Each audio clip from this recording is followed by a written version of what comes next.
খুব সুন্দর একটা জিনিস, খুবই আনকমন, অনেক সুন্দর লাগে। এটার নাম চুল বাঁধার ফিতা। কুশি কাটা দিয়ে তৈরি করা উল সুতার, কাছের থেকে দেখতে অনেক সুন্দর লাগে, তাই আমি বানাইছি।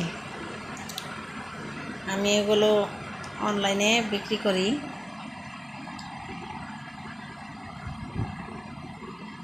যদি কারো পছন্দ হয়ে থাকে তাহলে অর্ডার করতে পারেন, ইনশাল্লাহ আমি দেওয়ার চেষ্টা করব।